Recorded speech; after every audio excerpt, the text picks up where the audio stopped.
Hi guys, this is Hirosaki. This story is all about what if Naruto was the Acnologia. Acnologia was not always a monster. He was once a human that had lost everything he loved. His name was Naruto Uzumaki. Now given a chance to make things right, can Naruto protect what he has left, or will he be consumed by his own guilt and anger? And how will Zeref and the rest of Earthland take this change? Nothing will be the same again. Before we start, kindly like and subscribe to this channel, and look over the description box for the author of this amazing storyline. Welcome aboard. Chapter 1, Prologue. An unexpected reunion. Acnologia watches the scene below him in morbid fascination as Tenro Island completely vanishes thanks to his breath attack. Acnologia was a truly terrifying beast to behold. He was around 50 meters tall. The top half of his body was covered in black, armored scales. He had 4 horns protruding from the sides of his head extending backward. The front of his head was round and blunt, his eyes were white and beady, his mouth housed razor-sharp teeth, and his chin protruded into the shape of an arrowhead. His wings were black and had a feathery appearance to them, like a bird's. His underbelly, inner tail, and legs were all a dull gray color. His tail was long and ended in the shape of sharp dual-pronged stinger. The most distinguishing feature was the blue tribal markings that covered the top half of his body. The Black Dragon had originally come to the island sensing the Black Mage, Zeref, was on it.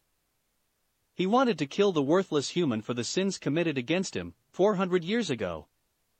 Sadly, fate was not too kind as Zeref had disappeared already, but he did get something out of this trip. He found a wizard guild on the island. And of all the guilds, it had to be the one founded by that brat, Mavis. Plus, he saw the human he fought a few months ago too. Now that he thinks about it, only one of Mavis's brats would have the guts to face him in mortal combat.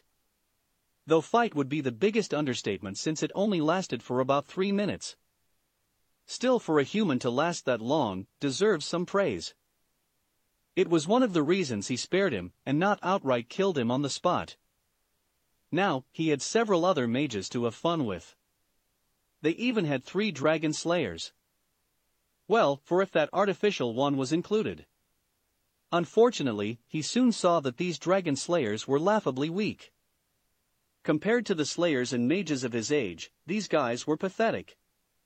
Then again, none of these mages ever experienced war, so it was kinda expected that none will have the capacity that the others had.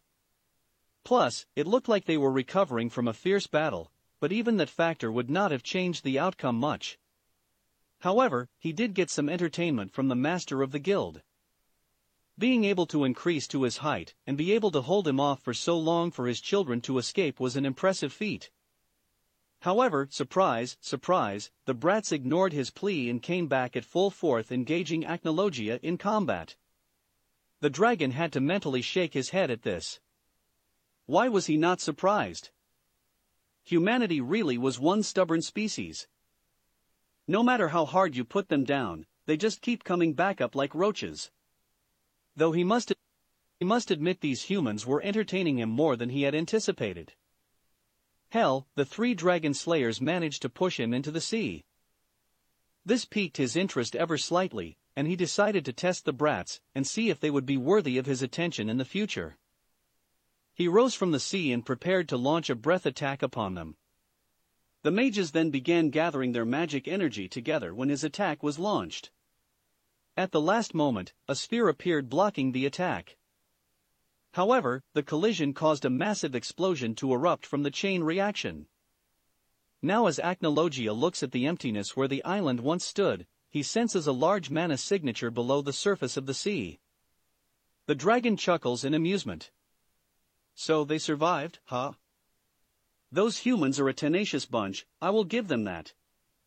He looks around, but he could no longer sense Zeref.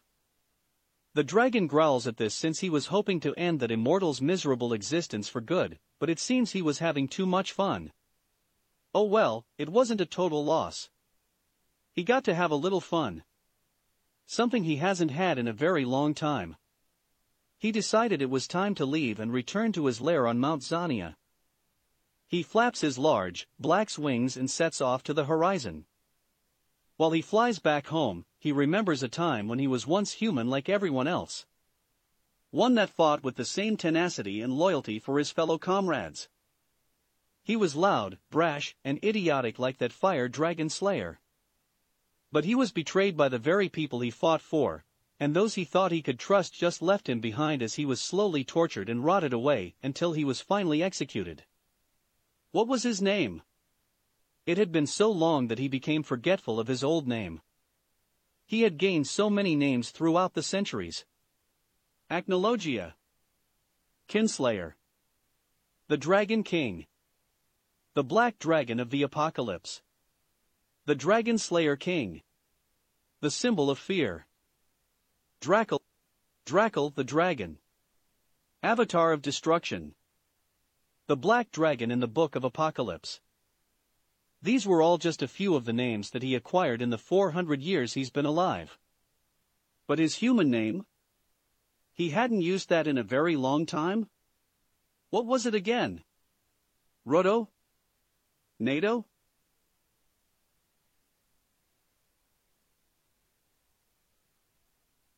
Menma?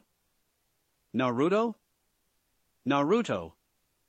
That was his name. Naruto Uzumaki, future Hokage of Konoha, believe it. He chuckles in amusement as he remembers his old catchphrase. That was what he used to scream at everyone. It was his idea that if he became the Hokage, then everyone will begin to look up to him. It was only when he was imprisoned that he realized how foolish that dream really was. They would never accept him no matter what he did for them, they would always see him as a demon. A monster. Which was really ironic, considering what he is now. Plus, needing to become the strongest to get everyone to see you and accept you, was a foolish goal. People either saw the real you from the very beginning, or they saw what they wanted to see. Sadly, only one person saw him for what he truly was. A sad, little boy that wanted to be accepted, to be loved. The one girl that did this for him, but he never noticed, or was it that he couldn't accept her? She was the only one to try and visit him in prison for comfort and not to scorn him. It was when she confessed her love to him that he felt truly happy in a very long time, and at peace at his impending doom. They made a promise to one another on that day that they swore to honor for the rest of their lives. Sadly, Naruto or Acnologia now had long forgotten that promise after everything he went through in his second life. He wondered how the girl's life was, and if she was strong like she promised she would become. Part of him wishes he could see her again, but he had no way of going back to his old world on his own. Perhaps one of the dragons would help him? However, he rid himself of that idea as quickly as it came.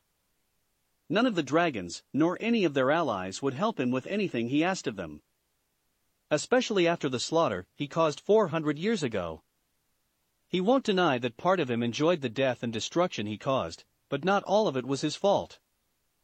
However, it was pointless to argue who's to blame and regret. He did wonder though why none of the elders or the deities of the dragon race have done anything to stop him. Perhaps going to them, he may get an answer. However, before he could allow himself to ponder any further, a flash of light appears before him, blinding his line of sight. He growls at whoever is foolish enough to surprise him.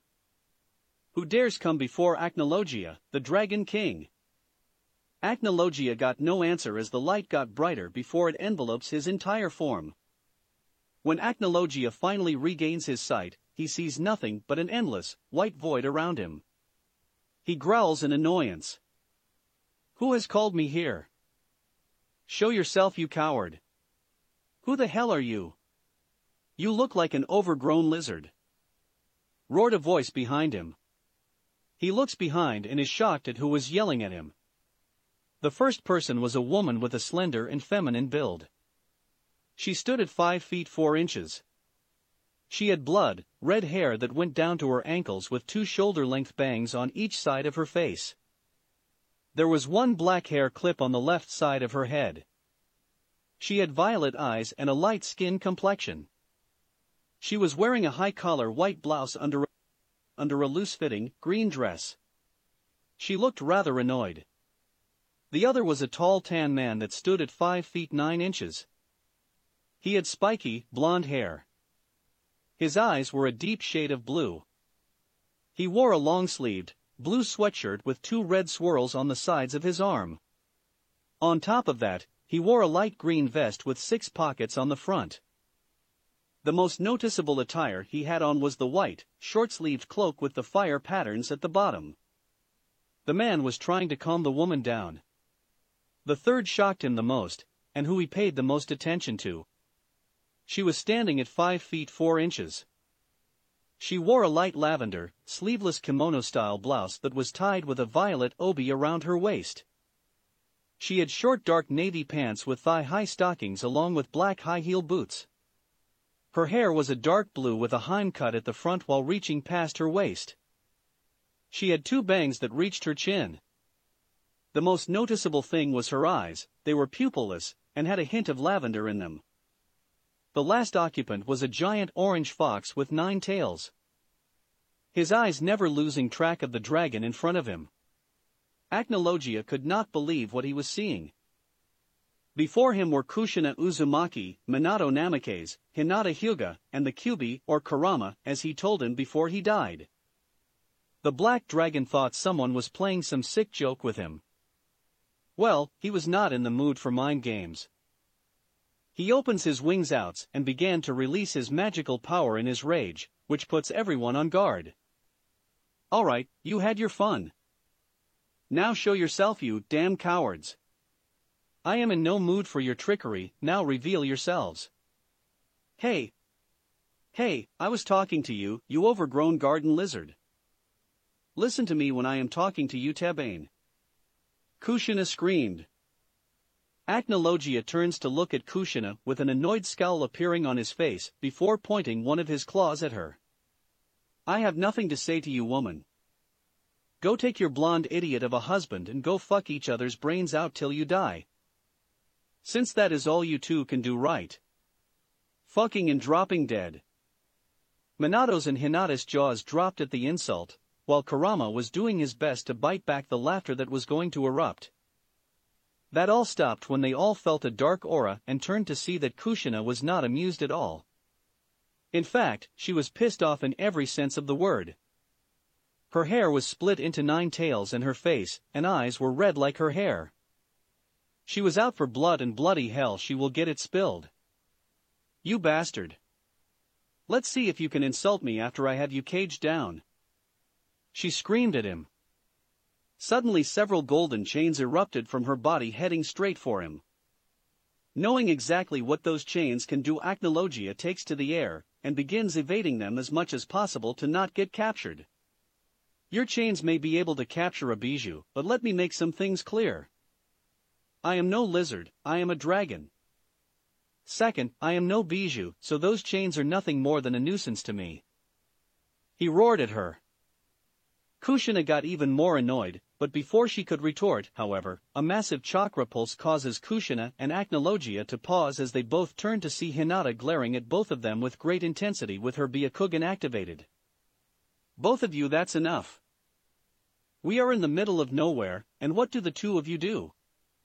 Acting like 2 children having a temper tantrum. Kushina, I know you're mad at his insults, I get that, but you need to let this go. For all we know, he could be equal to, if not greater than, Kurama. That's debatable, Hinata, Kurama growled. Hinata turned to glare back at Kurama in annoyance. Whatever.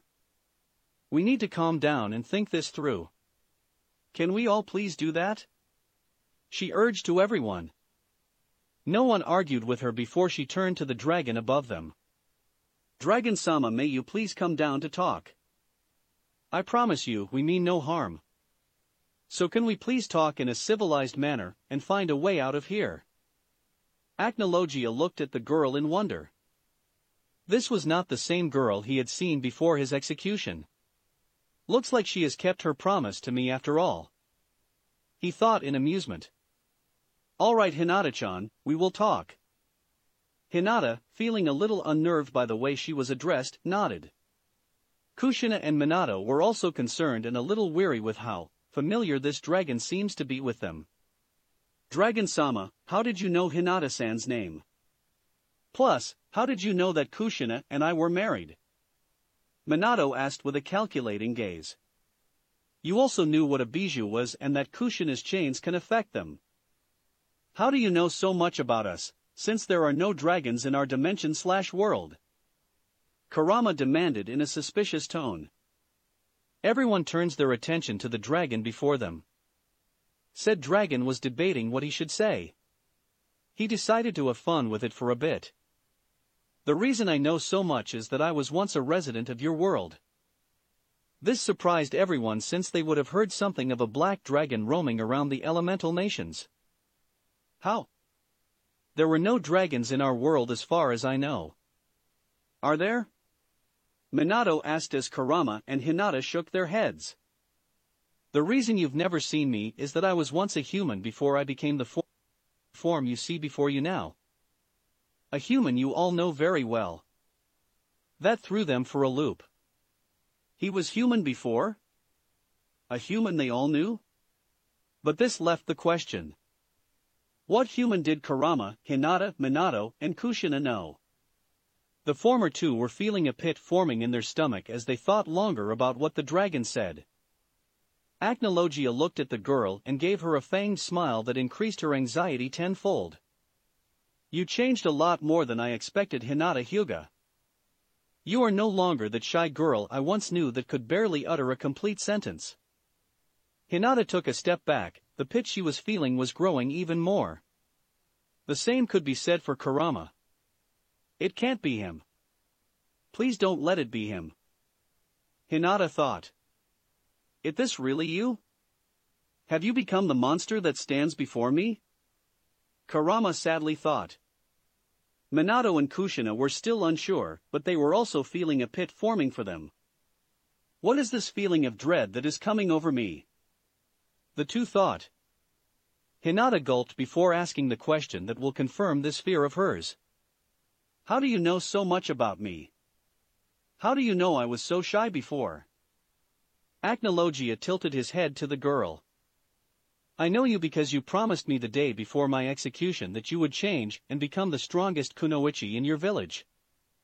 It was also when you confessed your undying love for me. Does that ring any bells? Acnologia retorted. It did ring some bells. Hinata took several steps back before covering her mouth. Her eyes wide as tears fell from them. Kurama was looking at Acnologia with both shock and sadness. And Naruto-kun? She asked. Minato and Kushina snapped their heads between the girl and the dragon. Hinata, what did you say? Minato shakingly asked. He hoped he heard wrong. His wife was also shaking, hoping this was all a nightmare. Hinata did not turn to them and instead focused on Acnologia. Are you Naruto-kun? She asked again. Acnologia simply sighed before looking at her again. Yes. I am Acnologia, the Dragon King. The Black Dragon of the Apocalypse. But when I was human, a shinobi.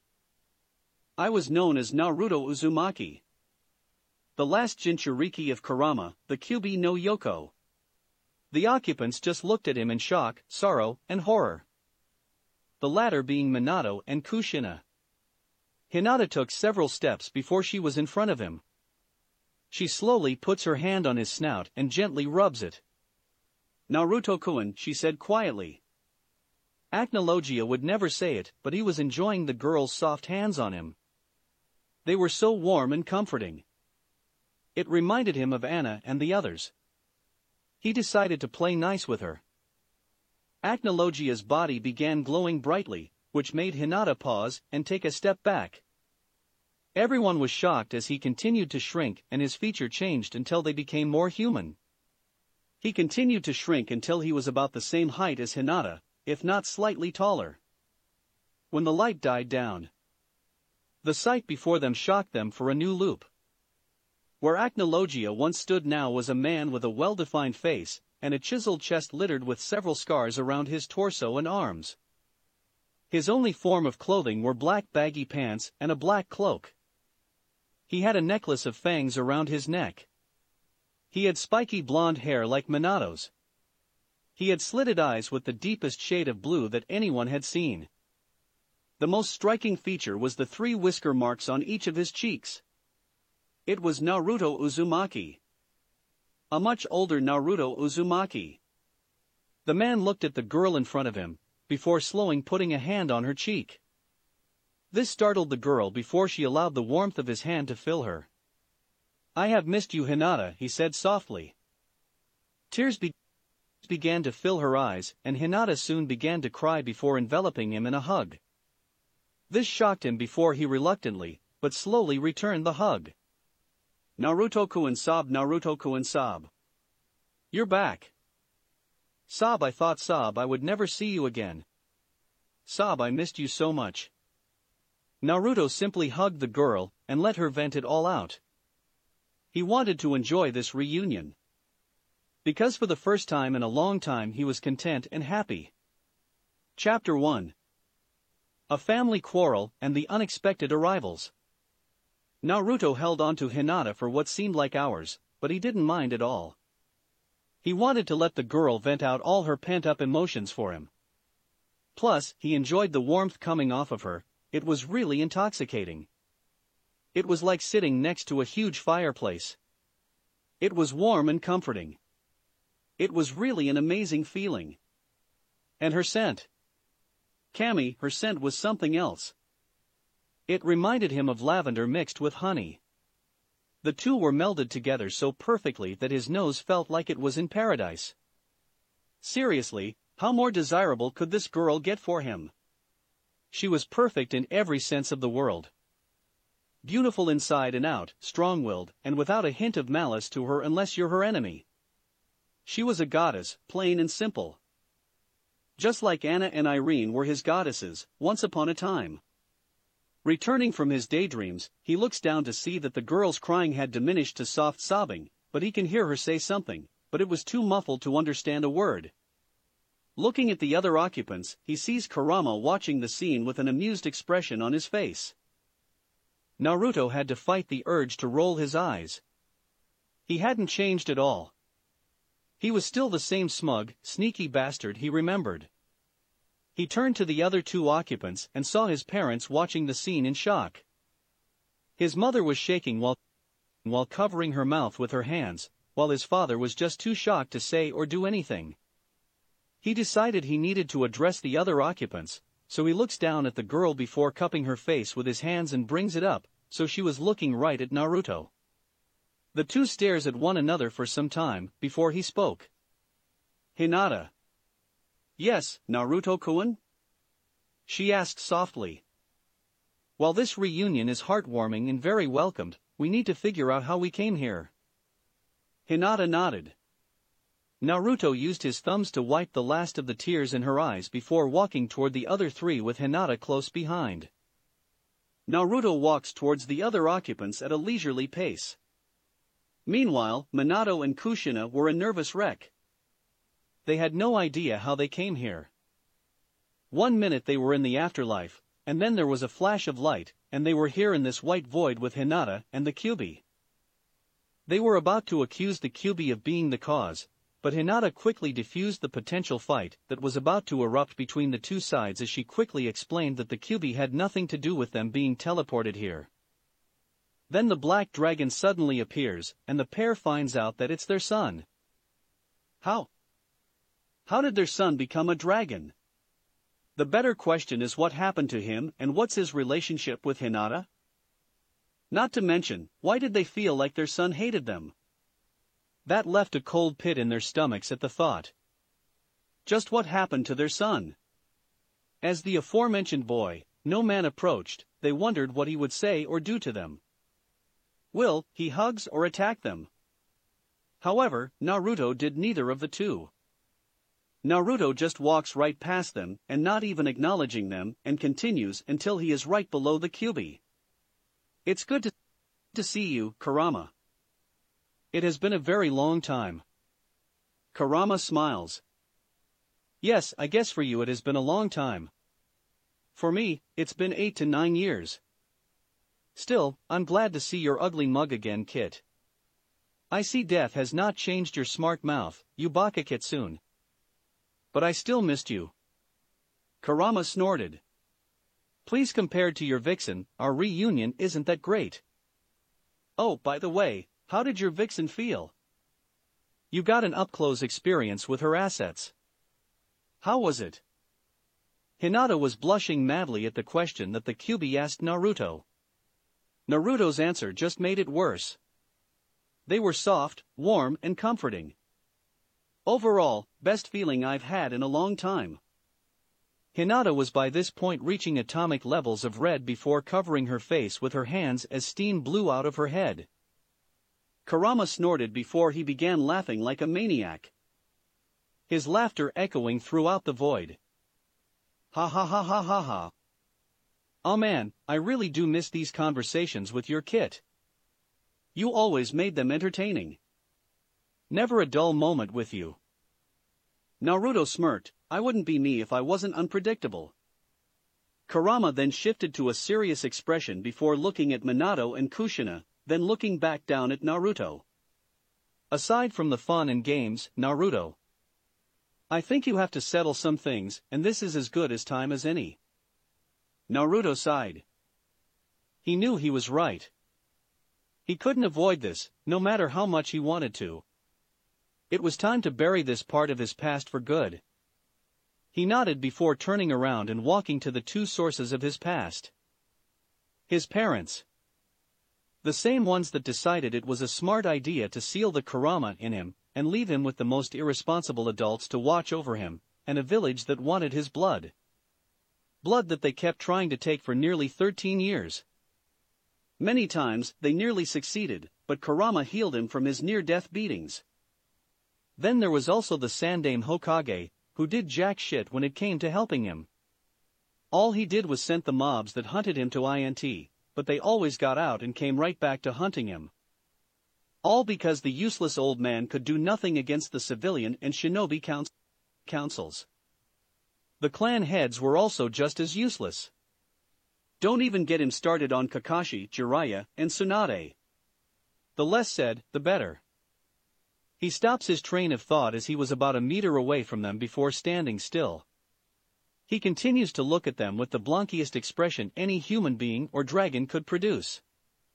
He almost looked like a statue, which worried Minato and Kushina even more. Hello, Minato, Kushina. You look healthy for two dead people.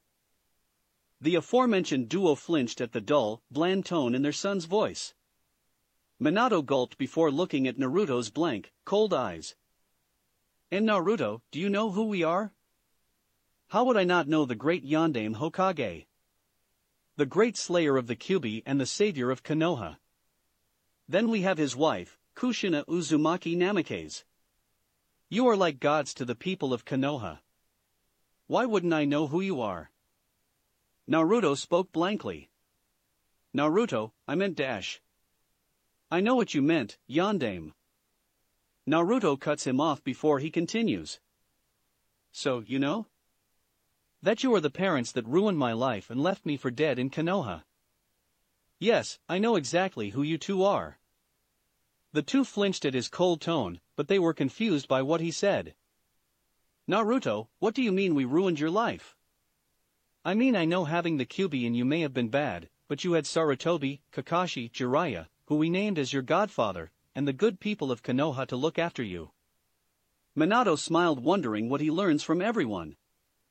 Don't forget about Tsunade Tabane, Kushina exclaims. However, their cheerful mood drops when they felt an immense ki aimed at them. They looked to see Naruto glaring venomously at them. The whites of his eyes glowing, giving him a very eerie look.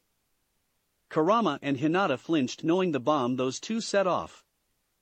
Naruto continued to glare for a good while before he spoke in a cold whisper.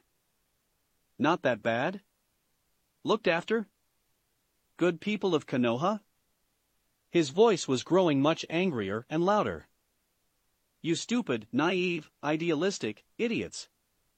At this point, his voice was raised higher. He was now screaming at them. You have the nerve to say to my face? While smiling no else. What fucking village were you living in? And to answer your question, no. I was not well looked after. The moment after you sealed Kurama within me, I had people screaming for my death. Jiraiya, Kakashi and Tsunade, as you well put it, did nothing for me. The Sandaime was even worse. He gave into that console like a submissive bitch. I was forced to live in an orphanage till I was kicked out when I was 4. I lived on the streets for nearly 4 fucking years. I was put in an apartment building in the red light district of Konoha.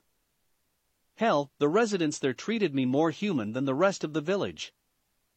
I have been beaten, tortured, stabbed, electrocuted, burned, drowned, and raped by the very people you saved. And you know what they said as they did all that to me? They said a demon like I has no right to live, that they are honoring the Yondaime by finishing his job.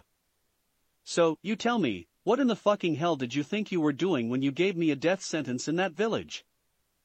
By the end of his rant, Naruto was panting so heavily that he was wheezing. He had been keeping all his hatred bottled up for a long time, and hearing that garbage from their mouths finally set him off, and he just let it all go. Still, it felt good to release all his pent-up rage. Plus, he took a sadistic pleasure in breaking their naive, perfect views of their beloved village.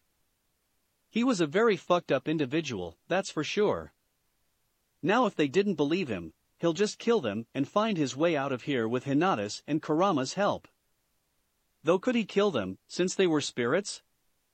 Maybe his magic can test out that theory.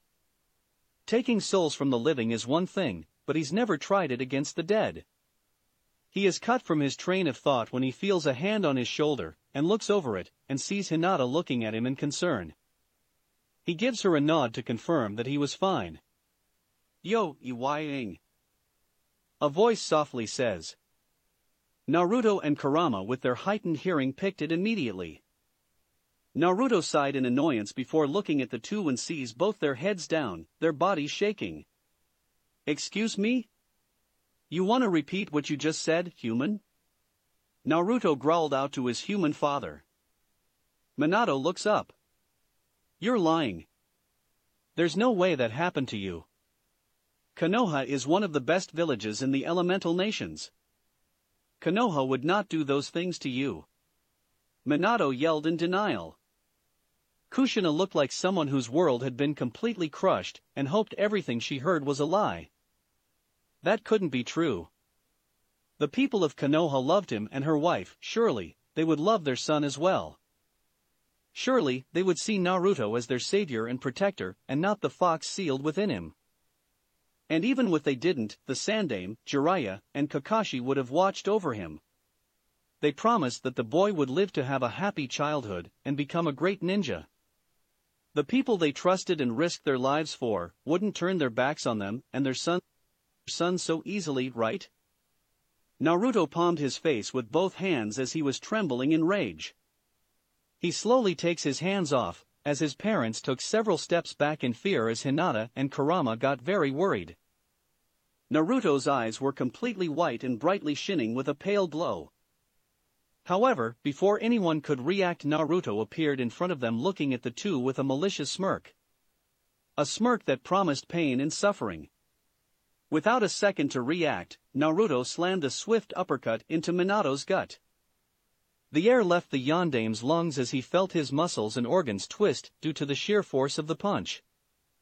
Naruto's smile widens as he heard the sounds of muscles and organs being twisted and squeezed to the brink of being ripped apart. It was music to the Dragon King's ears. And boy. Doing it to his human father, Naruto, using the term very loosely, made it all the more enjoyable. Minato coughed out blood and spit as he flew back a few feet. He began coughing profusely as he held his stomach in pain. However, Minato had little time to contemplate his injuries as Naruto appeared right in front of him. Kushina lunged forward to try and stop Naruto, but the blonde king merely disappeared in a blur before hoisting her into the air through a vicious vice grip to the throat. Kushina. Minato croaked. Naruto smirked as he viciously slammed her into the ground as Kushina grunted in pain. Minato tried to get up, but one swift kick from his son sent him back to the ground. Minato grunted in pain as he and Kushina looked up to see their son going through several hand gestures that resembled hand signs.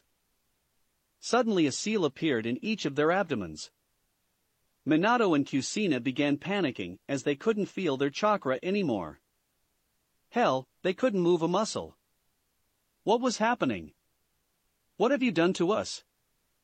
Minato coughed out. Naruto smirked. I just added a seal that seals away your chakra and makes you immobile, making sure you can't run away. Naruto explained as he lifted Minato by the collar of his shirt. Minato was panicking and was about to say something, but a harsh punch in the gut made him choke on his words. No more talking. Now take your beatings like a man. Naruto sneered as he reared his arm back and wham! Wham! Wham! Wham! Naruto punched Minato again and again. He could hear his ribs shattering and his organs taking damage. His face was getting more bloody and broken. He coughed blobs of blood as he was continuously pummeled. Kushina watched in horror as her son beat her husband viciously. Naruto finally paused as he saw the bloody mess that the yondaime was in. He decided it was time to finish this up. He threw the beaten yondaime to the side as he landed next to his wife. Kushina started asking if he was right, but all Minato could do was groan. Anything Kushina was going to say was cut off as Naruto appeared right in front of them. He raised his arm as his magical energy poured into his palm as it formed into a very familiar sphere. The Rasengan. However, Naruto continued to pour his mana into the sphere as it grew until it was the size of a 10-feet-sized beach ball. Naruto, please. Kushina pleaded, but Naruto just gave her a dull look. Farewell, Kushina Uzumaki. Minato Namikaze. Go back to the afterlife knowing that you failed your son. Naruto was about to launch the Rasengan, but a hand suddenly stopped him. Naruto growled in annoyance as he turned to see who stopped him. His glare vanished as he blankly looked back at the lavender eyes of Hinata. Why? Was all he asked.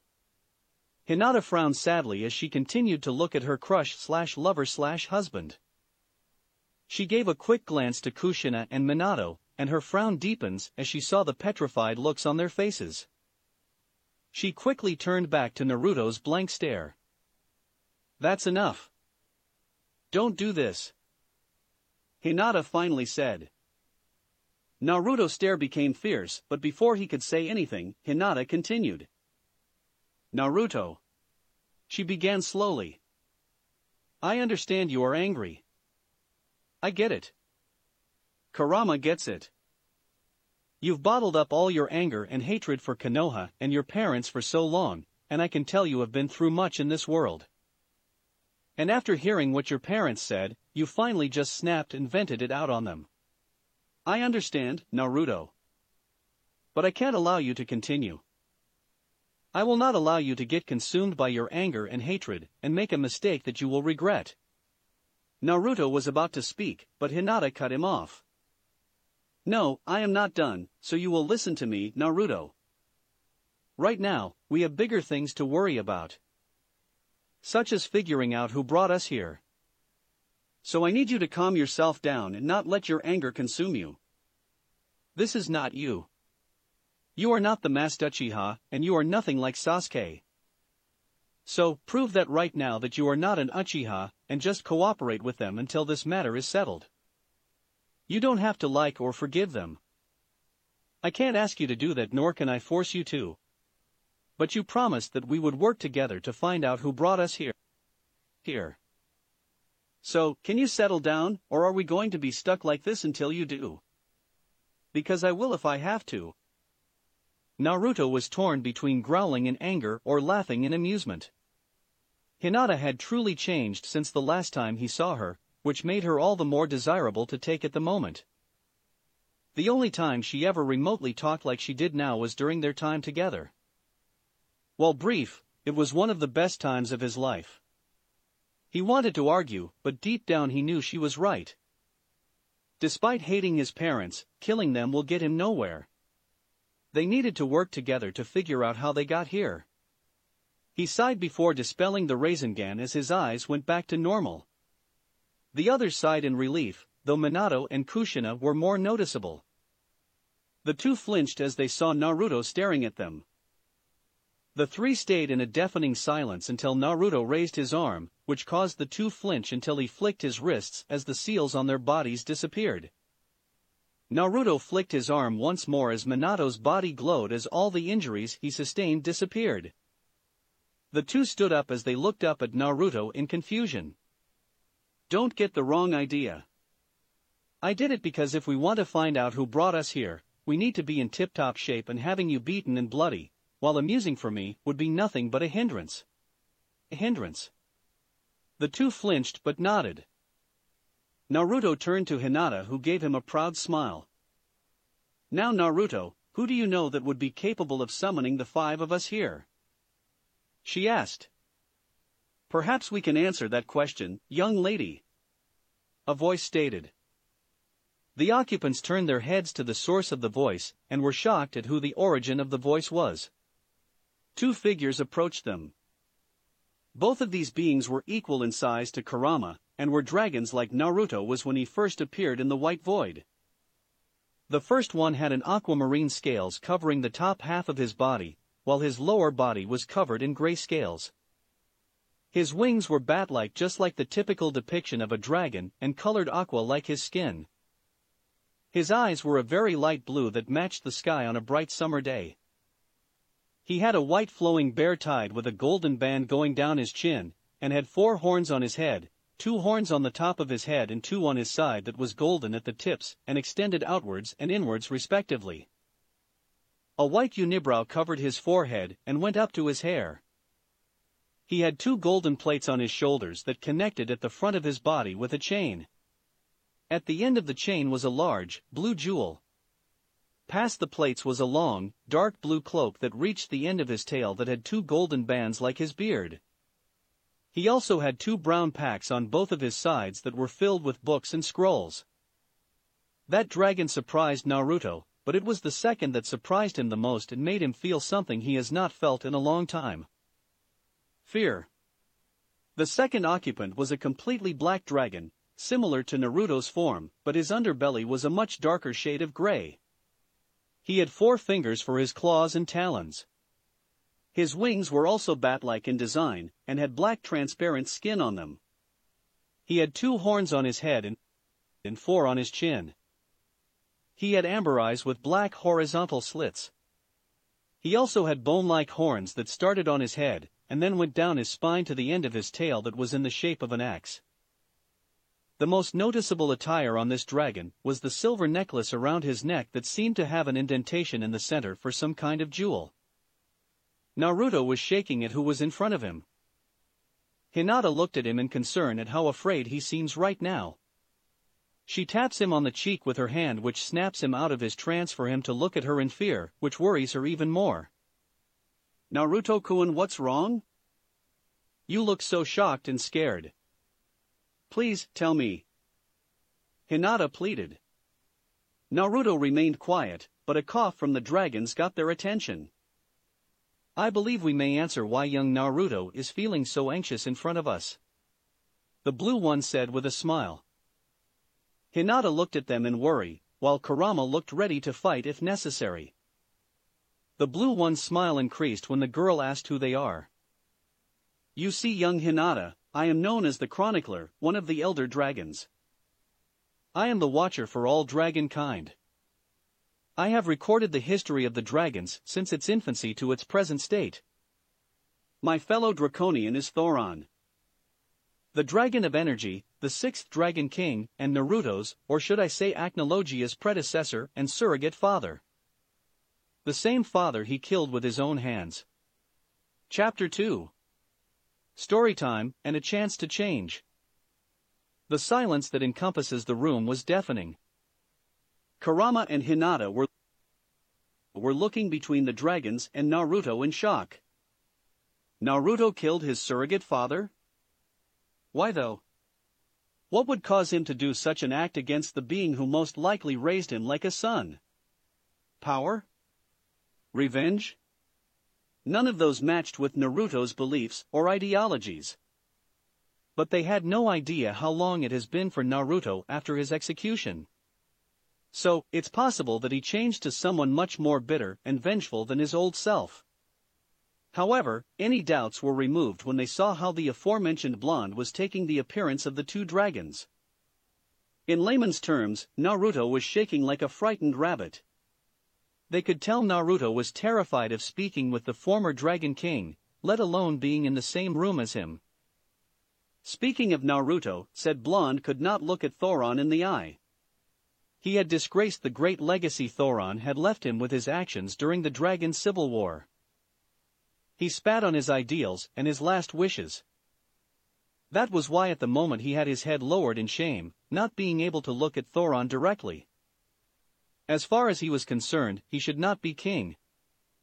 And yet, none of the dragons came after him to take the crown. Was it because he was the strongest, or because the crystal still saw him worthy? But why though? He had done nothing to earn that title, or its benefits. All he did was bring the dragon race to near extinction. Hell, all he has been doing for the last 400 years is destroy countless empires and civilizations. Even if many were ruled by tyrannical men or were followers of Zeref, he didn't just kill the king, he killed everything. Every man, woman and child was eradicated by him. It was literal genocide. He brought nothing but death, destruction, and annihilation to anything and anyone that came in his line of sight. All in the name of filling the empty void that had not closed in those 400 years. The blonde was cut from his musings when a black claw touched his chin and lifted his head. He locked his eyes with Thoron.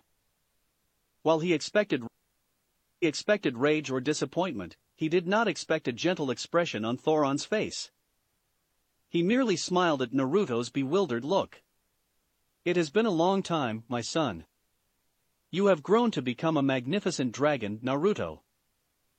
Naruto's eyes widened and just gawked as he pushed the claw away, and looked at Thoron in anguish and confusion. How can you say that to me? How can you say all that after everything I have done? I killed you. I killed countless of my brethren in cold blood. Hell, part of me enjoyed it while I saw their lives being taken away, as their eyes lost their light, and they fell into the cold earth. For dragon's sake, I drank and bathed in their blood and ate some of their bodies and organs? How can you still look at me with such love and affection? I don't deserve to be loved. Why don't you scorn me? Why don't you hate me? Answer me. By the end of his rant, Naruto was on his hands and knees opening, weeping and shaking. He couldn't understand why his father still loved him after everything he has done to him, to their people, to his legacy. Hinata could not stand anymore and watch her beloved look so broken. The last time she saw him like this was before his execution. She rushed to his side and did her best to comfort him despite his protest. She did not care about the things that he had done. It's been years since she saw him, and people change as tragedy happens to them. She did not care if he was the reincarnation of evil itself. She promised she would love him for all eternity, even if it meant falling into the depths of hell to be with him. She would jump off the edge without a second thought. Meanwhile, Kurama looked at the scene with a sad expression on his maw. He knew what it was like to have failed a father, and to have killed thousands of people for years. It was like him and Naruto were reflections of one another. It actually made him feel some pity to know that someone he came to care about like a son ended up as he did in his life. He looks to Kushina and Minato to see them looking at the distressed Naruto in sorrow. They must have realized that Naruto's cold and sadistic persona was a facade to hide away from the shame, guilt, pain, and, most importantly, the anger that lay deep within. Kurama just had to chuckle cynically. No matter how much time passes, some things would never change. In Naruto's case, wearing a mask to hide his true feelings.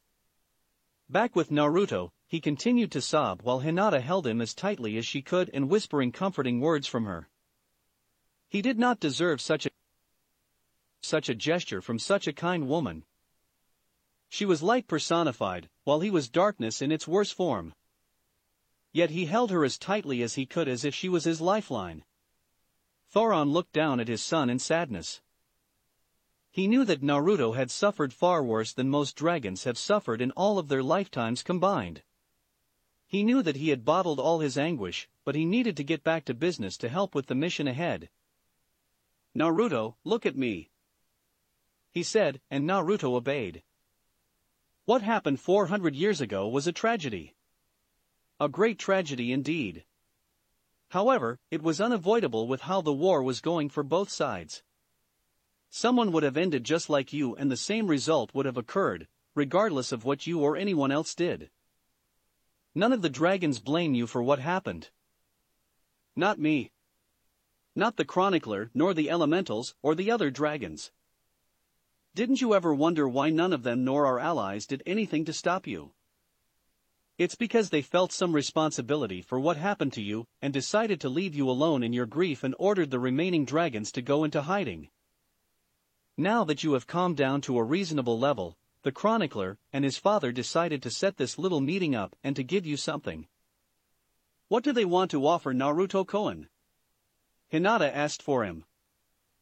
Thoron smiled at the girl before caressing her cheek with one of his claws. So, you are the famous Hinata. Naruto would always speak about you for a very long time. I must say you as beautiful as he described. He would always talk about you most of the time, calling you as Lavender Queen or Moon Goddess. He especially talked all the time when your daughter asked him about you. I am glad I had a chance to meet my son's first mate. Hinata was literally steaming red from what Thoron told her. Beautiful? Moon Goddess? Lavender Queen? How can Naruto swoon her over with such simple words? They only met after a few years and yet he can sweep off her feet so easily. She looked at Naruto and saw his eyes. She saw that he meant every word and that they were still true to him even now. She wanted to take him right then and there, but something Thoron said got her attention and caused her to look at the dragon in confusion. Thoron Otosama, what do you mean daughter? Naruto and I have no children. Thoron smiled at his nickname as did Chronicler, Naruto, and Kurama. Did you forget the time between Naruto and yourself before he was executed? Hinata blushed a deep red again and nodded, remembering her time with her beloved. Why yes. Now about this offer? She asked. Before that, I think there are some people that need to be informed about some events. Right, Naruto? The chronicler spoke this time. Naruto nodded and got up before walking over to Kurama and his parents again. Naruto looked at them seriously, while the two were nervous but remained calm. What I am about to show you is my life up till my execution. I have no reason to lie to either you, so know this is the absolute truth. I swear a blood oath to the dragons I am showing you the truth. After he finished that, lightning boomed within the void, confusing everyone except the dragons and Naruto on what it meant. The chronicler decided to explain. A blood oath to the dragons is a sacred vow that a being makes that they swear to uphold and accomplish the task they promise to keep. Failure to do so would mean eternal pain and suffering for the person that broke that solemn oath. Everyone looked at Naruto in shock. He would really take it that far to prove he was telling the truth? Then again, it was just like him to do something so crazy. Naruto then closed his eyes. Byakugan. When he opened his eyes, they glowed a pale white. Hinata looked at him confused as to why he called it that. I named it Byakugan because of how my eyes looked and some of their abilities match yours. Plus it was my way to honor you. It made me feel like I had a piece of you with me at all times. He smiled when Hinata looked like she was the happiest woman on the planet and gave him a big fat wet French kiss. The kiss lasted for a few minutes and involved a lot of tongue movement until Naruto was given some time to breathe. He looked to see that Hinata's face was flushed and her eyes had a lot of lust in them. Lust for him and him only. He knew he probably had the same look on him. The dragons and fox just laughed at the display. Minato and Kushina were blushing at the display of affection, since that should be reserved in the bedroom. Naruto pulled his attention back to his parents. Memory projection. He shouted as a giant white screen appeared above his head. The screen flashed to life. He projected Konoha after Kurama's attack and being sealed inside Naruto. The scenery was from a horror movie. The fire was everywhere, burning buildings and corpses of the dead. Buildings crushed and destroyed and many areas were left barren. Bodies of the dead were scattered everywhere, sometimes only limbs were all that remained of a person. The scene changed to the council room when the reinstated Sandaime took charge after his successor's death and revealed Naruto's condition to the council. Immediately they screamed for his death on the civilian side, while the shinobi wanted him on a leash or in a jail cell to protect everyone. Danzo wanted him as a weapon to be used against their enemies. The Sandaime demanded silence and explained Naruto will live in the orphanage and later be put in a home in the red light district, with no one helping him, including the Hokage. Almost everyone agreed and the meeting ended. The scene changed to Naruto having a horrible time in the orphanage. Being given worn-out clothes and barely any blankets to keep himself warm. The other kids and caretakers abused and bullied the child for the years he remained in the orphanage. When he was 4, he was thrown out onto the streets, in a blizzard no less. He would have died from hyperthermia and frostbite if the fox had not used his chakra to keep Naruto warm and protected from the elements. Naruto lived in cardboard boxes for shelter, and found his food from the various dumpsters he scavenged around. After one beating on his birthday, he was given his rundown apartment. It was during his time he meets the good people of Ichiraka Ramen that always gave him a bowl of food. It soon became his favorite place to eat and hang out. But that did not deter the numerous attempts at his life. He was beaten and abused in the vilest ways a human could do to a child. Then when he was 8, he was kidnapped by several villagers that toured and raped him for several months. By the time he was rescued by the Hokage, and some of his trusted Umbu, the deed was done. The same Umbu that arrived late to save from his beatings. After his rescue, Naruto was an empty husk. He cared nothing for anyone or anything. He was tired of the pain, of all the suffering. So, he took a knife in his home and pierced his heart with it. He fell to the floor as he was drowning in a pool of his own blood. But the fox saved him from death, and he was taken to the hospital to speed up the healing. After release, Naruto would try to end his life for months, but each time he failed miserably. Naruto finally just gave up on trying to end his life, then he came up with the idea of becoming Hokage and gaining everyone's love and appreciation. Since everyone looks up to the Hokage with love, awe, respect, and look up to him for guidance, he decided to do the same. He entered the academy to become a ninja, but he quickly saw that his teachers did everything possible to sabotage his learning. Naruto decided to play pranks to get back at them and to vent out his hate to the village. Plus, it was a good lesson in stealth and he managed to outrun the Chunin, Jonin, and even Umbu chasing him for hours.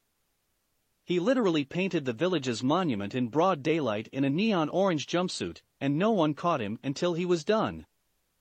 The day he failed for the 3rd time, he was tricked into stealing the Scroll of Sealings, which was a relic of the village. He mastered a forbidden technique from it in just a few hours.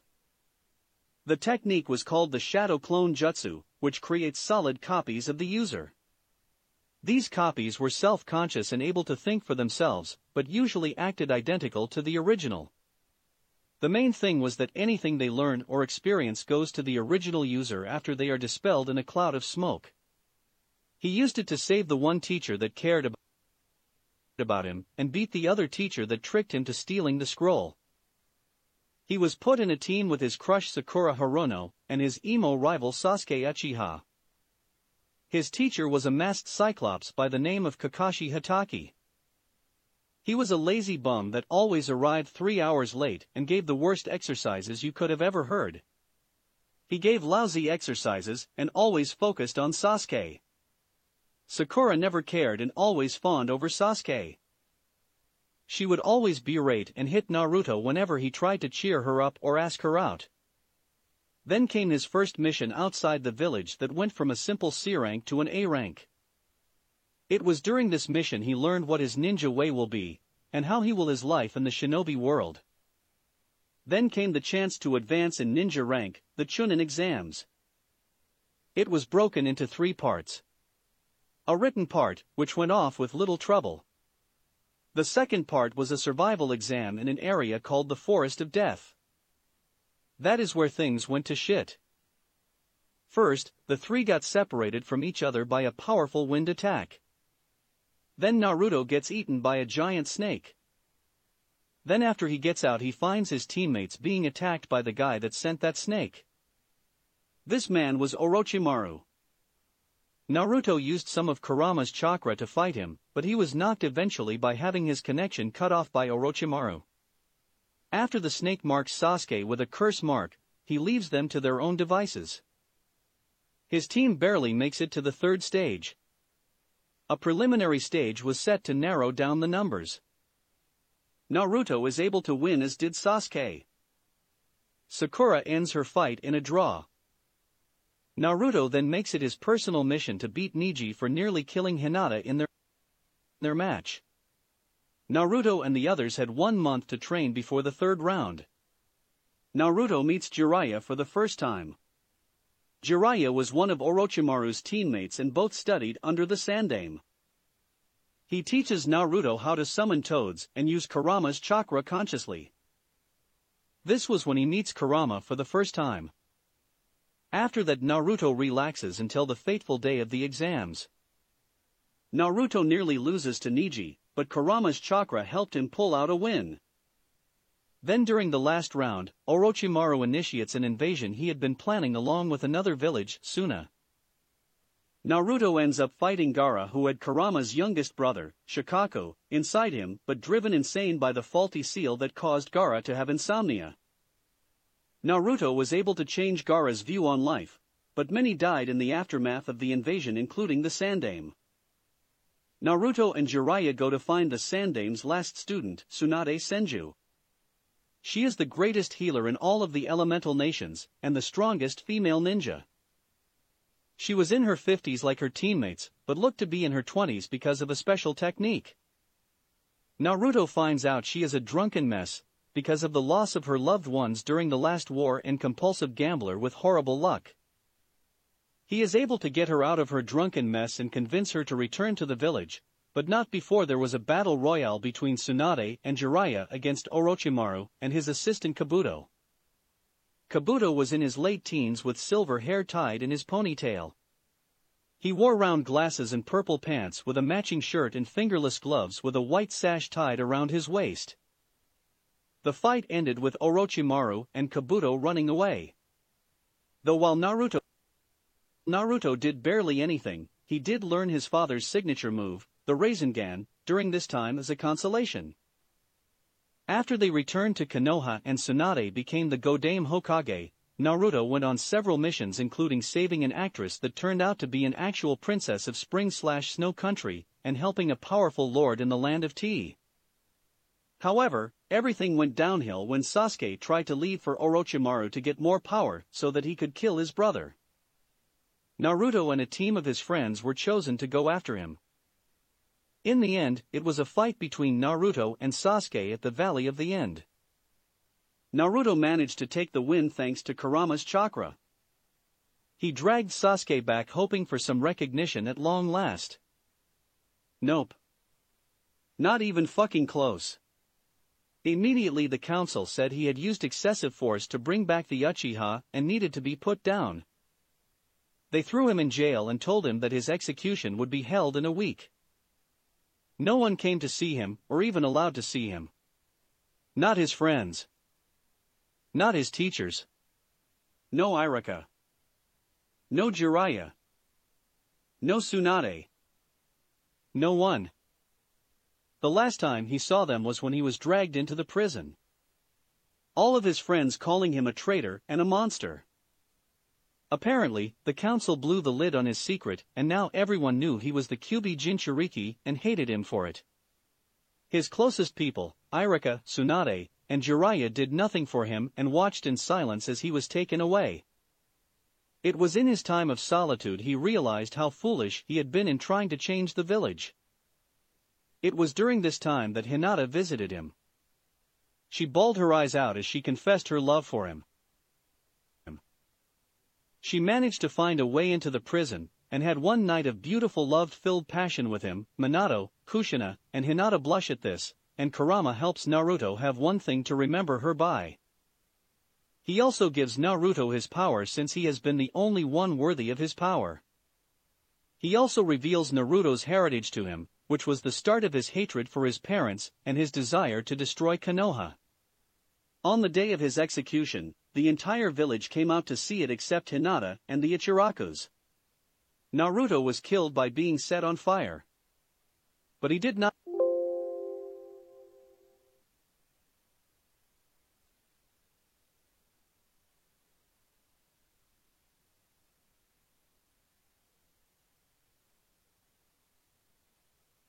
scream, he laughed.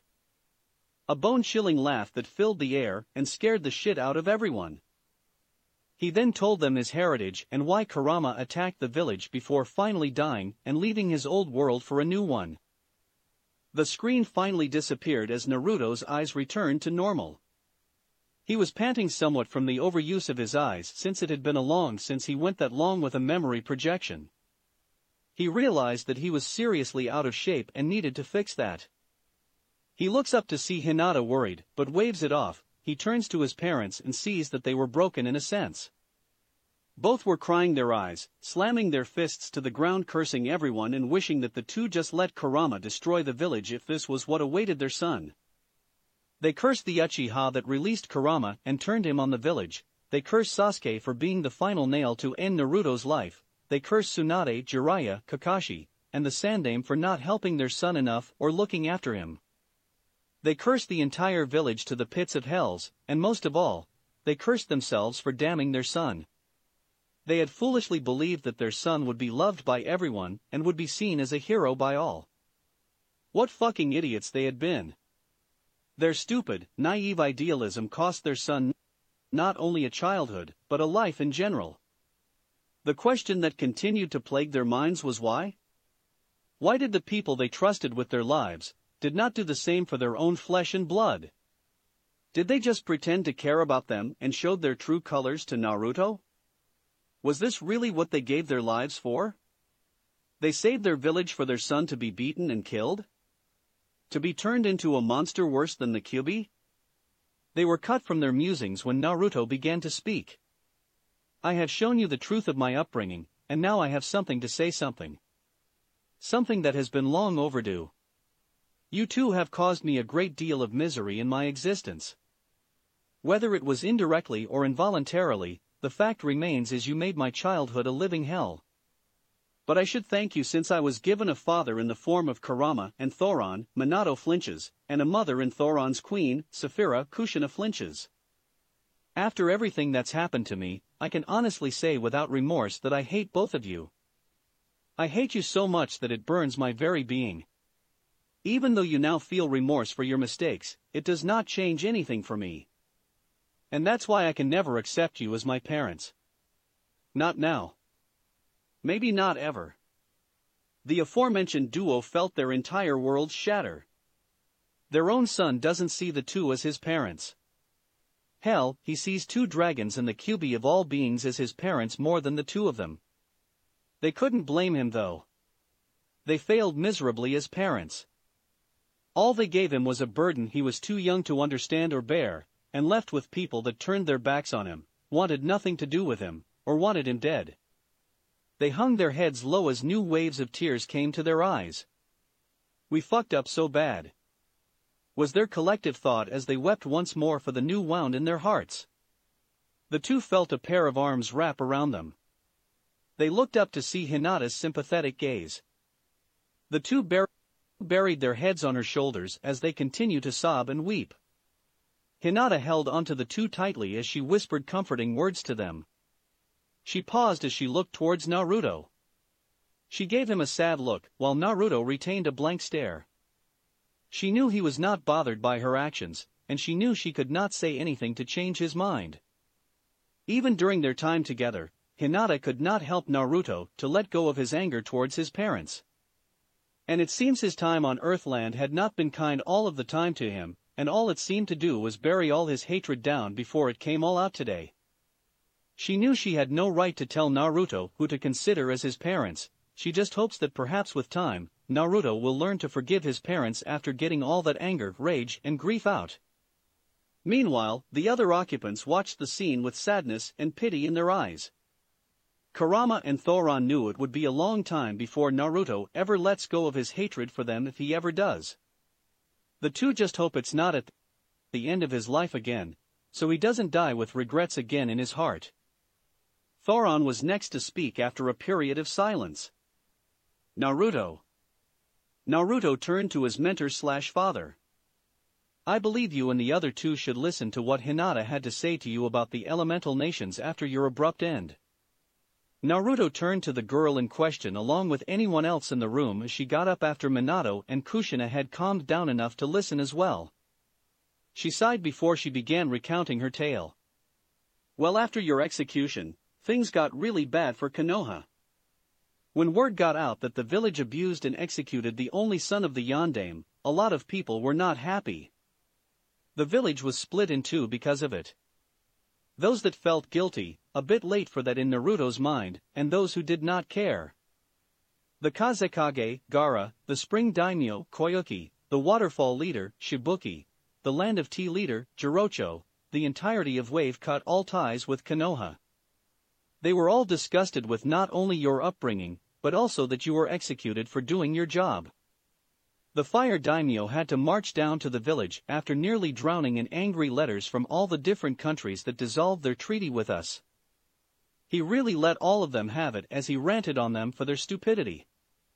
The civilian council was disbanded and all of its members were executed and had all of their assets seized. The clan heads had to pay a hefty fine that depleted half of their total income. The shinobi elders were sent to a maximum prison. Danzo tried to fight back thinking this was his opportunity to take over, but Jiraiya and Tsunade killed him after a long battle. His root Umbu then went on the offensive against the village. It became a bloody massacre, no one knew who was friend or foe. Afterward, the Fire Daimyo wanted to know why Danzo wasn't watched more carefully if he was such a suspicious character, but all Tsunade could do was give excuses, which pissed him off even more. He basically removed nearly all power from the Hokage and basically made her a figurehead, and he was basically calling all the shots now. All of our former friends were in denial, and many of them blamed you for all the damage that was done to the village. The only ones who looked remorseful were Shikamaru, Choji, Lee, Tenten, and Shino. Again, a bit for that, thought Naruto. Sasuke was still in a medically induced coma to keep an eye on him. I decided to fuck him over for what he did to you. I added some ingredients to his medicine he was being injected with that slowly killed his ability to produce sperm. Normally the drugs he was being given were to keep him down, so no one knew what was happening to him until it was too late. By the time he was awake, his testicles were like a barren desert. Naruto stared at Hinata in shock. You mean you dash? She nodded with a smirk. Yup, I made that puny Uchiha the last one in every sense of that word. Well, the last one besides Itachi, and that masked bastard claiming to be Madara.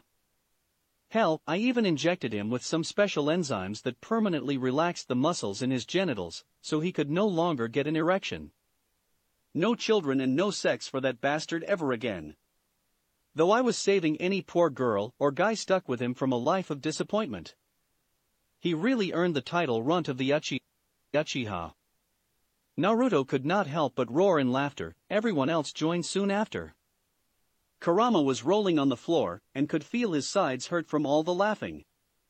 Even Kushina and Minato could not help but chuckle at the girl's antics. Take that Uchiha team, they collectively thought. Hinata coughed out a giggle before she continued. I decided to go to Shizune to become her apprentice in the medical arts. She said I should go to Tsunade, but I told her I wanted nothing to do with that woman that could not do anything to save you. Plus she was taking Sakura and Ino as her students, and I wanted nothing to do with those two either. She finally agreed and began teaching me about poisons, which Anko helped a bit in, and medical ninjutsu.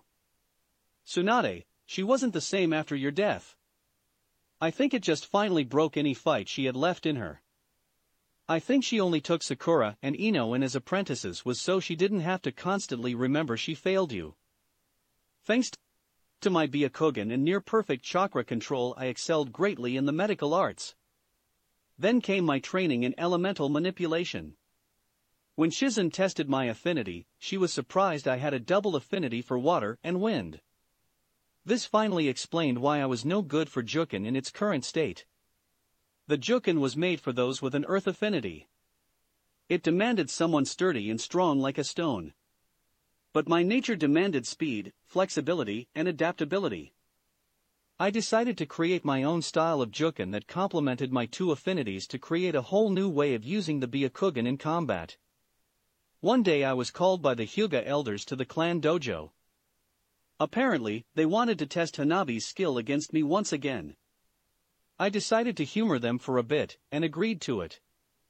Hanabi tried to weaken my resolve by talking about how pathetic you were, and she could have made a better wife for such a fool. That made me snap and forget about any restraint I was planning to show. I rushed right in and knocked off her feet in seconds and pumped her to the ground until she was a bleeding mess. The whole clan was shocked. Some of the elders tried to intervene, but I knocked them to the ground with some powerful, but deadly strikes to their groins. Hayashi was terrified by what I just did. He would have ordered me to stand down, but my glare stopped all that. I told him I was done with this bullshit from him and the rest of this disgusting clan. I told them that the shy Hinata was dead and gone forever. They wanted me to be a cold-blooded Hyuga, and they were gonna get it. Niji made a comment about me still being weak like the demon, and I countered by activating the seal on his forehead. The bastard screamed for a few minutes before I got bored and stopped. I told him that next time I won't stop until he was dead on the floor, and said the same thing for the rest if they ever insulted you in front of me again. After that, they never got in my way again. The entire house was afraid of me. After a whole year, Shizune wanted me to sign the slug contract, but I told her I had another summoning contract in mind. With that, we traveled to the remains of Yuzushi Ogakure. Like Kurama said, I was able to enter thanks to your blood in my system from our marriage, and found the contract to the Phoenix. We kept it a secret from everyone, and I worked on learning the super strength technique that Tsunade had developed, and learning elemental mastery and senjutsu from my summons. I even took some kenjutsu lessons from a friend that Anko recommended. This went on for another 7 or so years. By the time I was in my 20s, I became the most powerful member of my age group. I had mastered my Sage Mode in 3 years, and I was stronger than both Jiraiya and Tsunade combined. Over the years, Shizune and Tsunade started to drift apart. Shizune tried being there as always, but Tsunade just closed her and everyone else off. Hell, even with Sakura and Ino, she kept the relationship professional and never tried to get close to the two of them. After they were done training, she only spoke to them when it was assigning them missions or handing out tasks in the hospital. Tsunade had become a shell of her former self. She was just like how she was when you found her, only worse. This time no one could get near unless it involved the village being endangered or something happening at the hospital. Jiraiya and Shizune tried many times, but nothing worked. The Tsunade Senju they knew was gone, and she was not coming back. Then during the last battle in the second invasion by Oda with Iwa and Kumo helping this time, I fought Sasuke after he left for Orochimaru again a few years earlier. He proclaimed the same bullshit from before. Talking about killing off all Konoha, and then going after his brother before he would revive his clan. He said he was gonna make sure I was gonna be one of his wives as a way to stick to you in the afterlife. I beat the little bastard to the ground without too much trouble, since he underestimated me far too much. His curse-mark form proved to be troublesome, but I handled it easily with my Sage Mode and Elemental Juken. I ended up beating the little bastard to the ground before I smashed his face into a million pieces with my enhanced strength. Jiraiya, Tsunade, Kakashi, and Guy fought Orochimaru, the Sandaime Tsuchikage, and the Yondaime Raikage. I fought against their Jinchuriki later on in the invasion. I was being pushed to my limits even with my Sage Mode, but then I unlocked this purple chakra. The chakra of Hamura Otsutsuki. It merged with my Sage Mode, transformed my eyes. They evolved into the Tenseigan. It gave me the edge I desperately needed. I used my new power to fight off their Bijou forms, and I managed to free the tailed beasts and send them back to the summoning realm, but before they left, I took a sample of their chakras for the final part of the plan we had concocted. Releasing the Bijou from their vessels, which ended up killing the 4 Jinchuriki, had pissed off the Kages of the enemy alliance. Without their Bijou, they were forced to retreat, but they were not done yet. They hired the Akatsuki to help destroy the leaf and get back at me. Itachi especially wanted my head for killing Sasuke. The leaf knew it would not win easily and managed to convince Suna, Taka, Spring, and Kiri to help in the war. The daimyo even sent an army of his elite samurai. Then the third invasion occurred about 6 months later, which gave me some time to master my new powers. The battle between the two forces was bloody and destructive. I fought Itachi, Pain, and Konan at the same time. I managed to kill Konan and Itachi, but I was nearly drained from the battle. Pain saw this and would have killed me if Shizune had not jumped in and taken the blow for me. When I saw my master die in front of me, I snapped. My chakra levels spiked to ungodly levels. I began absorbing chakra from all around me, and I absorbed the chakra of all the Bijou I had collected over the years. I achieved what Kurama and you had wanted. My hair transformed completely white with a pair of horns growing from the sides of my head, but most importantly, I grew a third eye on my forehead. The Rinne Sharingan. Kurama was right, I was the reincarnation of Kaguya Otsutsuki, or to be more precise, I was the atavism of Kaguya Otsutsuki. I had the power of the literal mother of all chakra. Pain stood no chance against me, and I defeated him after a long fight. I destroyed his eyes so one could ever use them again. I appeared over the enemy leaders, and both sides were shocked at my new appearance. The enemy Kages would not stand down and told Madara to make his move. Madara appeared in the same clothes as he did when he tried to take Kurama. That same vile orange mask pissed me off to no end. He used to the Edo Tensei to revive the previous Jinchuriki, along with an army of shinobi from Legends. Some of these guys included the 7 swordsmen of the Mist, bloodline wielders, my mother, Shizune, and the Uchiha clan. He tried to resurrect you, but was confused when it did not work along with everyone else. That was when I knew you were alive somewhere, and that gave me hope that you were happy somewhere away from all this. I used my new powers to wipe out his zombie army and barreled right after him. I managed to rip one of his arms and his Sharingan eye. I managed to damage his mask to reveal Madara, or Tobi as he called himself, was actually Obito Uchiha, one of your father's students. Minato and Kushina gasped in horror. He tried to use the Geto Mazo with the little chakra he had of the tailed beasts. He only had the 1, 3, and 7 tails. Everyone else was back home in their respective realm. Kurama was dead for good because of the seal of the Shinigami, and the death god made sure he would stay in the afterlife. The worthless statue did not work properly, since Obito did not have the proper eyes to control it, and that gave me the opportunity to destroy it. I created the biggest Gudadama I could produce and fired it at the statue. It was obliterated instantly along with Obito and Zetsu, and freeing the remaining Bijou before I sent them home as well. Orochimaru was finally killed in the final battle against his teammates, but so were Jiraiya and Tsunade. The Raikage was barely alive with 1 arm and leg. The Tsuchikage was bisected courtesy of Kakashi and Guy entering the battlefield. Kisame was dead from a fight with the rookies. They all died fighting him, with Lee using all 8 gates to decide the fight. The other members of the Akatsuki had died earlier on in the years by one of them. Sasori died to Sakura and Chiyo. Deidara died in a fight with Kakashi trying to blow himself up with him and failed. Hayden and Kakuzu died in a fight against Teams 7 and 10 in the aftermath of Asuma's death. In the end, the 3 enemy villages were split between the other 3, and they decided I should be Hokage. I accepted it since I promised to make your dream a reality, and change the village the way it was supposed to be. I even changed my name to Hinata Uzumaki, because you were the only man that would ever touch me in my life. I changed the Hokage monument to have you on it as well. I explained that you had inspired me to become who I became, and that you were the true hero of the war. It was also to show people what hard work and dedication can lead someone to. That is about it.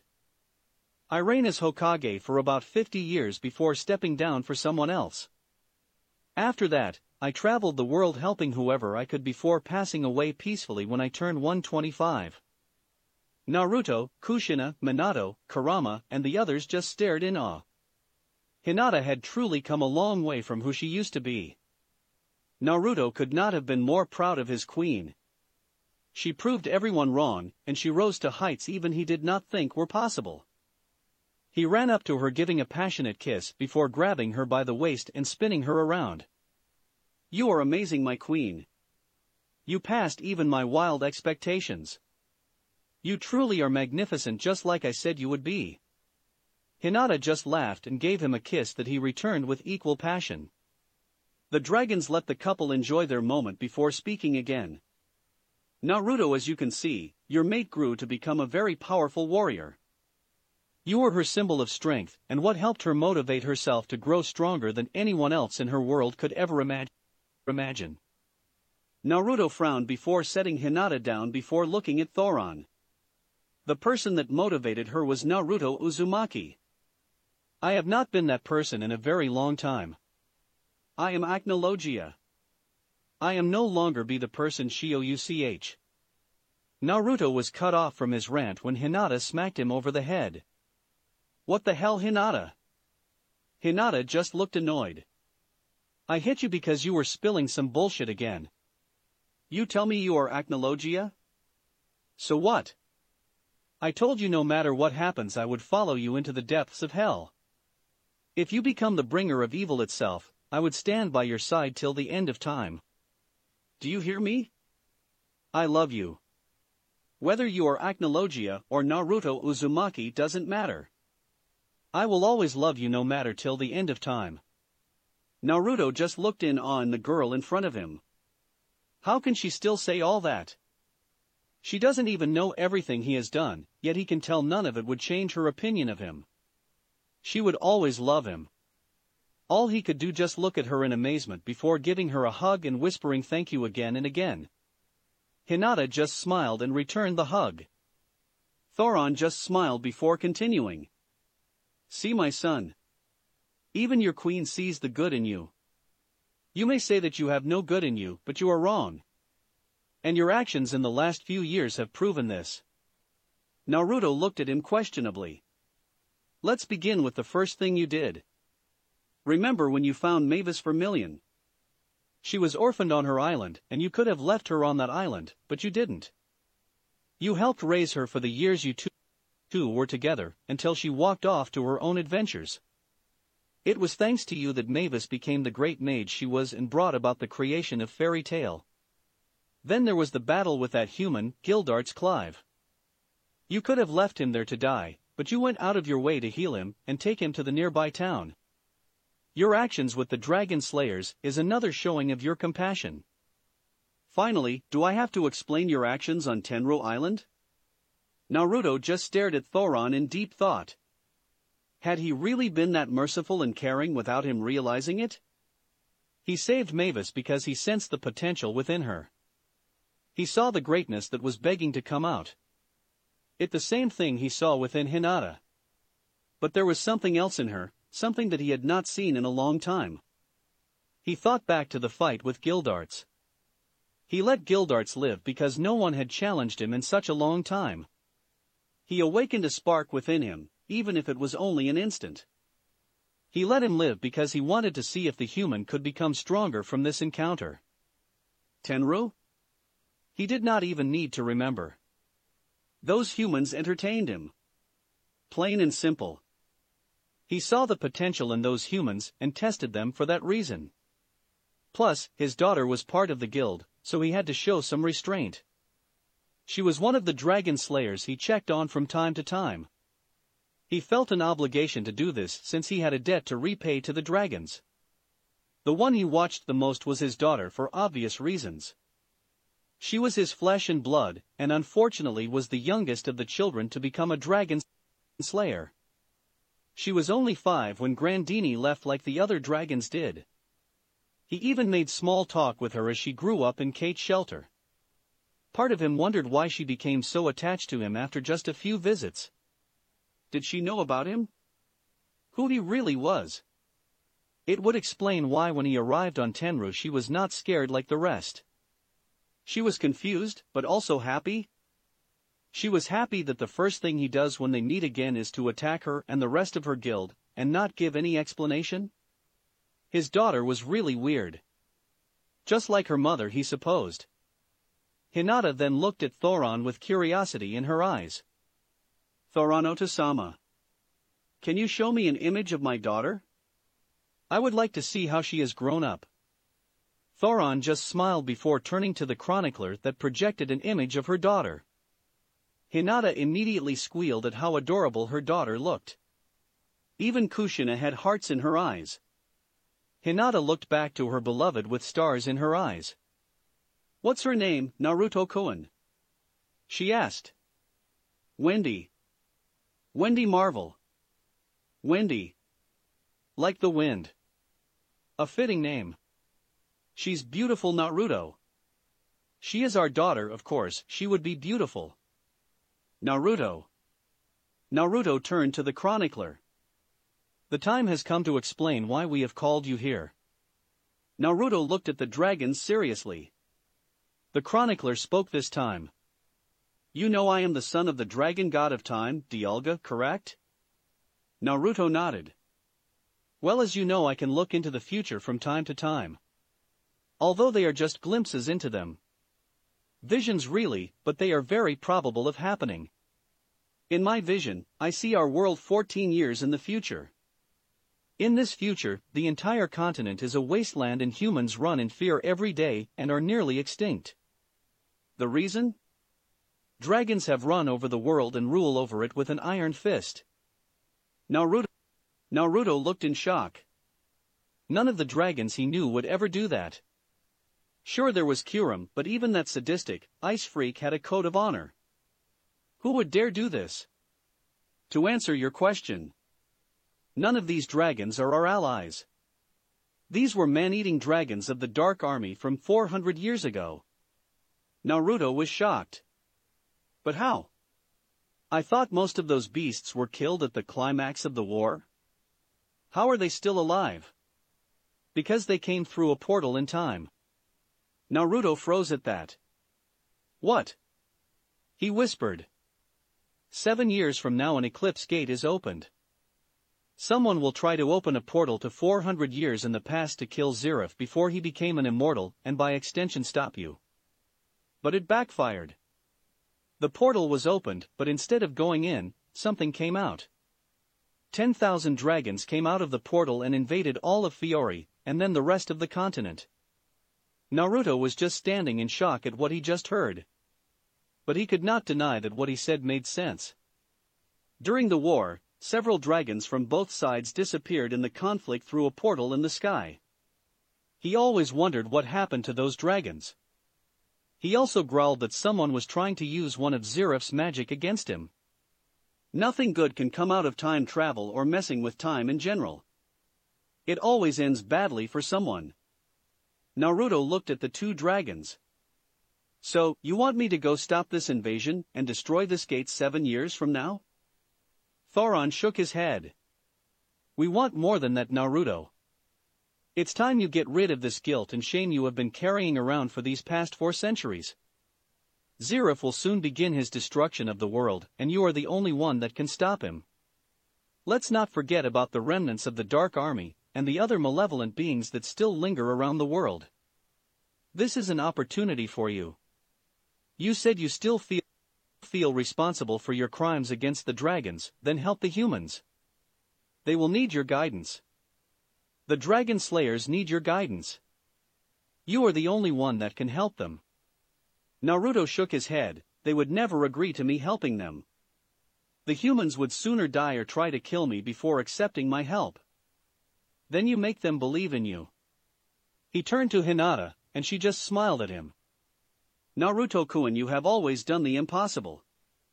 You have inspired those around you to go beyond what they are capable of. You did it for me, Wave, Gaara, Suna, Taka, Shibuki, and many other places. Please don't let this chance slip away from you. If not for you, do it for our daughter. She deserves to live a life full of happiness with her loved ones. Please, Naruto-kun, do it for our beautiful baby girl. Please, we need you to be able to hope again.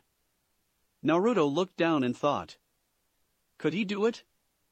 Could he really let go of all his guilt and start living again? He imagined Wendy's happy face with all her nakama, falling in love with a boy, walking her down the alley, and watching her have children of her own. He remembered what Kurama said of never letting the hatred consume him. To always press forward and never give up. Then he remembered something else. Some very important words from the past. Insert song, Naruto-o's decision. I said it, and I never go back on my word. That's my nindo. My ninja way. A person is truly strong when they have something precious to protect. Never forget who you are, Naruto. I am proud to call you my vessel, Kit. You are the only I call worthy enough to have earned my respect and trust. That's why I am proud to call you successor and my son. Good luck in the next life, Kit. I am proud to call you my son, Naruto. You are the first to learn magic from a dragon. You are the first of your kind. The first Dragon Slayer. The Dragon Slayer to the Dragon King himself. Now go and make proud. Don't grieve, Naruto. I don't blame you for what you did. Remember, I will always love you. I will fight to the bitter end with you, Naruto. Because I love you. I love you just as much as Anna does. You two complete me. You have great potential within you. I can feel it. You are meant for great things, and I will help your journey by setting you on the right path. I promise to be there for you, Mavis. I promise to save you, Naruto and I. This is the age of magic. The age of miracles coming to life. So please don't give up on humanity yet. I know Fairy Tail will save you from the darkness. I swear it. It's the promise of a lifetime. Don't be a stranger out there. Everyone needs someone to talk about their troubles. Even a stubborn brute like yourself. So, if you ever need a drink and someone to talk to, my doors will always be open. Make sure to visit on occasion. I would like to see you a few times before I finally kick the bucket. Please look after my daughter. The burden she has is a great one, and I fear she won't be ready for is to come with that burden. Please help my darling, Lucy. I promise to always look after you. I will make sure you live a full life, and be able to have the life I was denied. I promise to always protect you, Wendy. I will always love you, my darling daughter. That's right, he mused. Naruto Uzumaki always kept his promises. He had broken so many before, but it was time to change that. He will not break a promise to Hinata, not to his first queen, especially when it was about their daughter. Naruto looked at Hinata before smiling and giving her a kiss. He turned to the dragons. I accept your terms. For too long I have been in a state of self-pity, of guilt and shame, but it's time to change. I will not allow those savage dragons to destroy the world. I will help those weak humans. I will destroy Zeref and all of his followers. I also will not let those savages shit on the legacy that you and the other dragons have left for me to live up to. I am Naruto D. Marvel. I am the first of the dragon slayers. I am Acnologia. I am the Dragon King. Everyone smiled with pride at Naruto's choice. Hinata gave a peck on the cheek. Naruto asked what will he need to do first. Well, first of all, we will return you to Mount Zania. From there you have 7 years to retrain yourself, explained Thoron. Naruto looked at him blankly. Thoron rolled his eyes at his son. Don't give me that look, Naruto. You have not trained in over 400 years. You are rusty and need to get back in shape. Plus, this gives you time to master all of your powers. And I do mean all of them, do you understand? Naruto growled, knowing exactly what he meant. But he needed to have all his powers in check to fight Zeref, and maybe that power will give him the edge he'll need against him. Naruto sighed before nodding. The chronicler smiled sadly. Unfortunately, it is time to say goodbye, Naruto. Naruto looked broken but knew this would come to an end eventually. Just like all good things. He began to see everyone begin to fade. Kurama looked at Naruto. Naruto, you have made me a proud fox. I would not expect anything else from my chosen vessel and son. Remember to never lose yourself and keep moving forward. Don't ever give up. Do me proud, Kit. And with that Kurama, the Kyuubi no Yoko disappeared. Naruto turned to Minato and Kushina.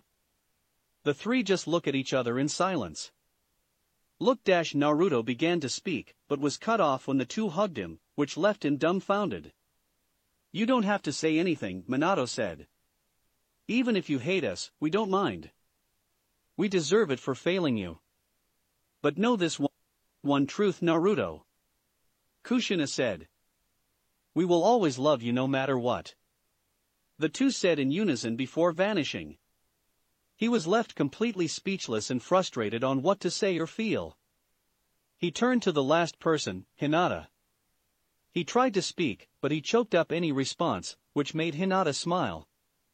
She reaches into her pouch and took out some items. A worn-out blue headband with a leaf symbol engraved on a slab on metal on the cloth. A large black scroll with a red swirl. A necklace with a green jewel. The last item was a picture of her in her Hokage robes. He looked at her questioningly. She smiled softly. The scroll contains some surprises for you and Wendy. The necklace was yours to begin with, so I am returning it to its rightful owner. The picture is for you to have on hand, plus I am sure Wendy will like a picture of me. There is an album in the scroll along with my gift for you. My headband is for you to have something to remember me. You wore my blood against Neji, so I hope you would wear my headband the same way. Naruto smiled. Naruto, promise me you won't give in to despair again. Promise you will help those that need it. Please look after Wendy. Please be a loving parent to her. Every girl needs her daddy to be there for her. I can tell you found love again, and that you have other children, Naruto-kun, and I'm glad you found happiness again with someone. I know you lost them, but you shouldn't let that stop you from loving someone. So, promise me you won't stay alone. Promise me you will attempt to find love again. You need it, Naruto. I want you to be happy, so please do your best. Hinata, I promise to do my best. Hinata and Naruto share one final kiss. I love you, Naruto-kun. And never forget I will always watch over you. I love you too, Hinata. My lavender queen. My goddess of the moon. I will love you for all eternity. Hinata continued to smile until she faded away. Naruto let a few tears fall as he let it sink in that they were gone. Gone, but not forgotten. They will always be with me. He thought. He turned to the dragons. End of theme. Thank you, chronicler. The Aqua Dragon smiled. I will see you soon.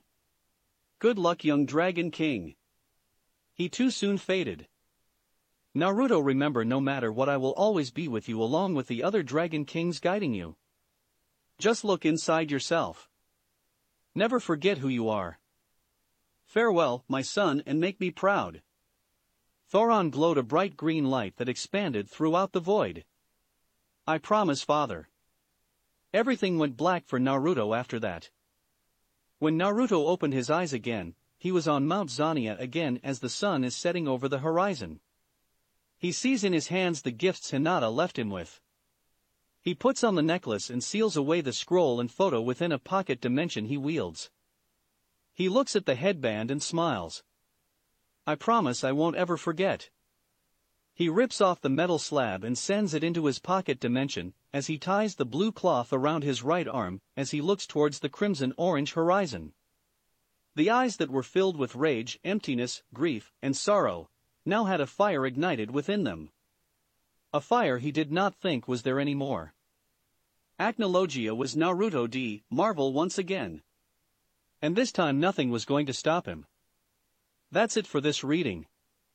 Hit like and subscribe for a free ticket pass going to the different worlds of anime fanfictions. Looking forward to having you on board again.